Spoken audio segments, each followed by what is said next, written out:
Hey guys, चलिए आज शुरू करते हैं आपकी क्लास 10th की बुक फर्स्ट फ्लाइट की पोएम नंबर 3 और इस पोएम का नाम है अ टाइगर इन द जू और इसके जो पोएट हैं वो है लेस्ले नॉरिस। तो पोएट के नाम बहुत बहुत जरूरी है आपके लिए याद रखना।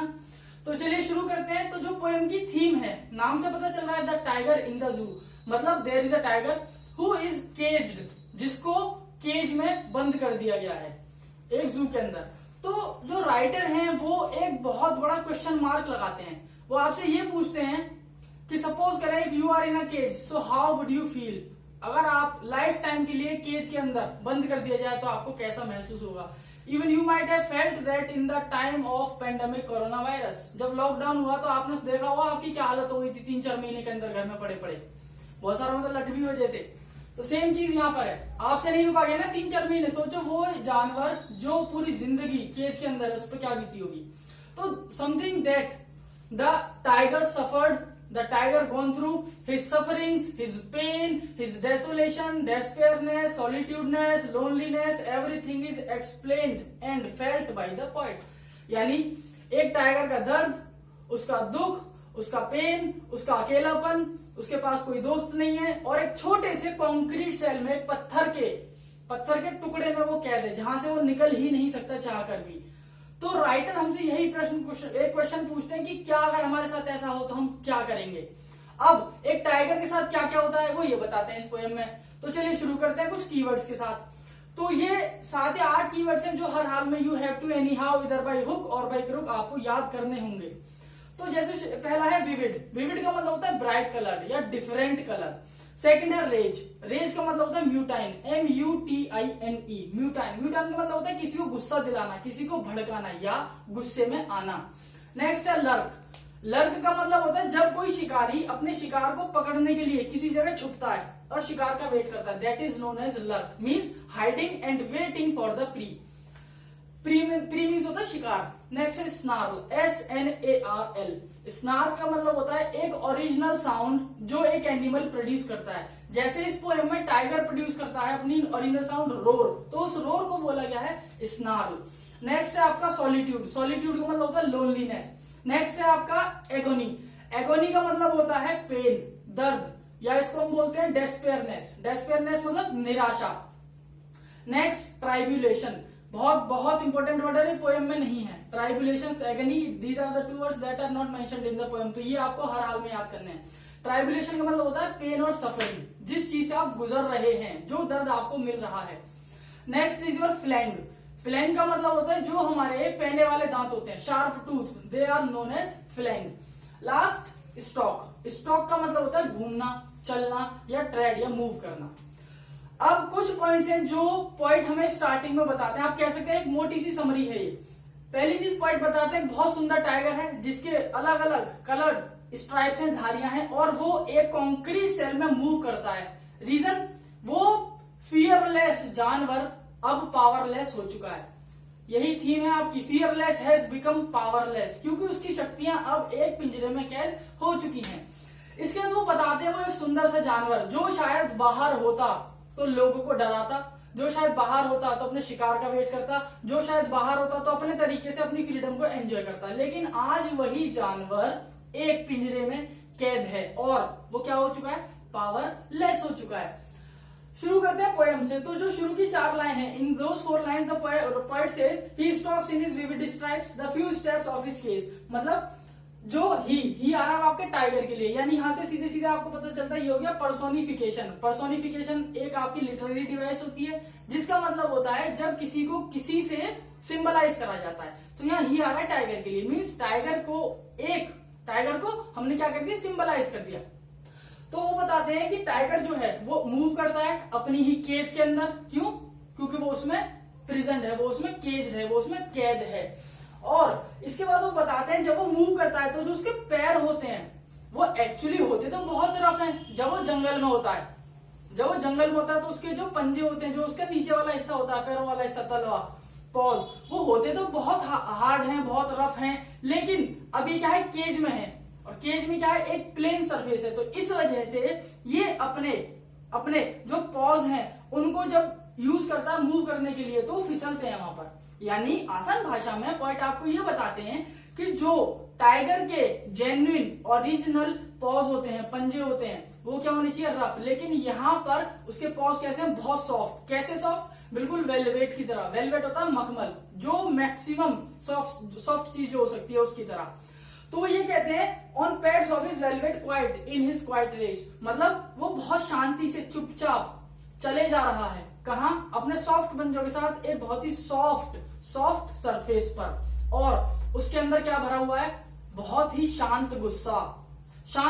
Quite rage, rage means anger. ऐसा कैसे हो सकता है, अगर कोई शांत होगा तो उसके अंदर गुस्सा कैसे हो सकता है, या किसी को गुस्सा आ रहा होगा तो शांत कैसे रह सकता है। लेकिन the tiger knows that he is confined in the cell, और वो कुछ नहीं कर सकता है। इसीलिए पोएट ने यूज किए दो वर्ड, क्वाइट रेज, और ये है हमारा ऑक्सीमोरन।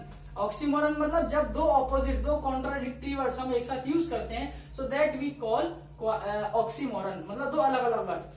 नेक्स्ट है he should be lurking in shadows. अब सेकंड थर्ड पैराग्राफ में पोएट हमें यह बताना चाहते हैं कि अगर ये चीता, ये टाइगर बाहर होता तो क्या होता। वो बताते हैं कि हो सकता है ये कहीं शेडो में छुपा होता।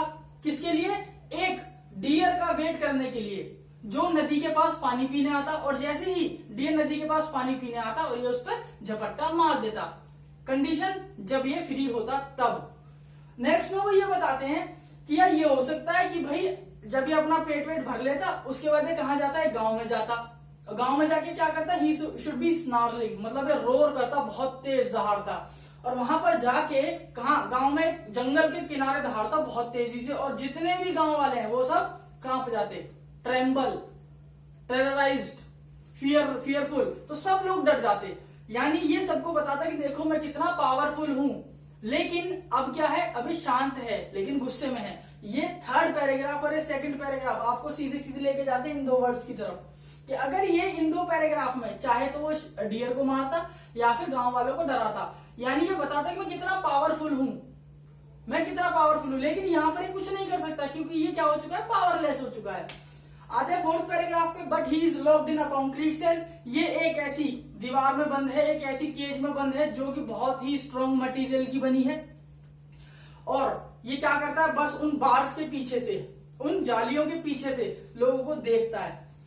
Stocking the length of his cage, कई बार तो ऐसा लगता है कि अपनी केज को नाप रहा है, मूव नहीं कर रहा, उसको नाप रहा है कि 5 कदम, 6 कदम, 7 कदम, बस ये कन्फाइंड हो गया। कन्फाइंड मीन्स लिमिटेड हो गया उस एरिया में। लास्ट में वो बताते हैं इग्नोरिंग विजिटर्स, ये बहुत इंपॉर्टेंट लाइन है। इग्नोरिंग विजिटर्स मतलब लोग उसको देखने आ रहे हो, देखो देखो शेर, लेकिन ये क्या कर रहा है, सबको इग्नोर कर रहा है। Reason, he is bored of the same mayday call. Mayday call मतलब मोनोटोनस लाइफ, ये रोज की अपनी वही एक लाइफ से बोर हो चुका है। इसी वजह से लोगों को बोर करना शुरू कर देता है। एक्चुअली बोर नहीं करता, लेकिन लोग बोर हो जाते हैं क्योंकि रेस्पॉन्स ही नहीं देता। Next, he hears the last voice at night the patrolling cars and stairs with his brilliant eyes all the brilliant stars. मतलब पॉइंट ये कहते हैं कि अब जब रात का समय आता है, दिन भर तो ये अकेला रहता ही है, भले लोग इसको देख रहे हैं, भले लोग इसको नहीं देख रहे, लेकिन रात में कुछ समय इसको ऐसा मिलता है जो सिर्फ इसका अपना समय होता है, और वो एक्चुअली इसका अपना टाइम नहीं है। ये उस टाइम क्या करता है, जो गाड़ियां आती हैं, पुलिस की गाड़ियां रात में इंस्पेक्शन के लिए, पेट्रोलिंग के लिए, ये सिर्फ उनके साउंड को सुनता है और ये सिर्फ स्टार्स को देखता है। यानी जब ये स्टार्स को देखता है तो स्टार्स में जो चमक होती है, इसको एक होप दिखाई देती है। अब यहाँ ब्रिलियंट स्टार्स का मतलब है एक होप, कि शायद sometimes there came a time when I would be free of that cage. तो ये वेट करता है कि शायद मैं उस केज से बाहर निकल जाऊं। अब लास्ट लाइन जो है, एक चीज और है उसमें, ब्रिलियंट 2 बार आया है, यानी brilliant stars with brilliant eyes. तो उसकी आईज को ब्रिलियंट क्यों कहा गया है, क्योंकि जैसे स्टार्स होते हैं, आप आसमान में देखते हैं, वो खुले होते हैं एकदम। सिमिलरली इसकी जो आईज हैं वो क्या देख रही हैं, एक होप कि मैं बाहर निकल जाऊं। और यहां पर पोएम हो जाती है दोस्तों आपकी खत्म। तो बात कर लेते हैं जल्दी से लिटरेरी डिवाइसेस की। तो जैसे पहला पैराग्राफ है, इसमें राइमिंग स्कीम हो गई A B, cage rage, same sound produce हो रहा है, तो ये हुआ ए आपका, ये हुआ बी, ये हुआ ए, और ये सॉरी सी, और ये हुआ आपका बी। सेम राइमिंग स्कीम आपकी चारों बचे हुए पैराग्राफ्स में है, चारों में ए बी सी बी। बात कर लेते हैं ही, जो पहला वर्ड है, ये क्या है, पर्सोनिफाइड, मतलब ही को सिंबलाइज करा जा रहा है टाइगर से, तो ये क्या हुआ आपका पर्सोनिफिकेशन। नेक्स्ट है आपका on pads of velvet quite, यानी इसके पंजे जो हैं, इसके पैड्स जो हैं पॉज जो है उसको किससे कंपेयर करा गया, वेलवेट से, तो ये क्या हुआ आपका सीधा सीधा मेटाफर आ गया। लेकिन अगर यहाँ पर लाइक और एज आ जाता तो ये क्या बन जाता, सिमिली बन जाता। नेक्स्ट है आपका consonance. Consonance stocks his vivid strip, सारे क्या है कॉन्सोनेंट है, ये पूरा जो लाइन है पूरी कॉन्सोनेंट है, एस एच वी एस, तो ये क्या हुआ कॉन्सोनेंस हो गया। नेक्स्ट ऑक्सीमोरन, जो भी मैं आपको बता चुका हूं, क्वाइट रेज, दो कॉन्ट्ररी वर्ड्स। नेक्स्ट पैराग्राफ में आपकी राइमिंग स्कीम है A B C B, grass pass, same sound, तो ये हुआ बी एंड बी, और ये ए और ये सी, तो ए बी सी बी हो गया। बात कर लेते हैं ऑलिट्रेशन की, तो Planck and pass, P P, यानी इनिशियल जो वर्ड है, दो वर्ड्स जो एक साथ हैं और उनका जो इनिशियल वर्ड है, पहला वर्ड है वो क्या है पी, तो ये क्या हुआ आपका ऑलिट्रेशन। नेक्स्ट है आपका देखिए यहाँ पर कोमा है, यहाँ पर नहीं है, यहाँ पर नहीं है, यहाँ पर फुल स्टॉप है, यानी दो लाइंस में गैप है, और गैप क्या है, कोई भी पंक्चुएशन मार्क नहीं है। तो जब कोई पंक्चुएशन मार्क नहीं होता हम उसको क्या बोलते हैं, एंजेबमेंट, एंजेबमेंट। इसके बाद बात कर लेते हैं थर्ड पैराग्राफ की, तो थर्ड में जो राइमिंग स्कीम है वो फिर से A B C B, edge village, edge village, J का साउंड आ रहा लास्ट में, तो ये क्या होगा आपका ए बी सी बी हो गया। बात करते हैं सेकंड लिटरेरी डिवाइस की, वो है आपकी ओनिमिटोपिया।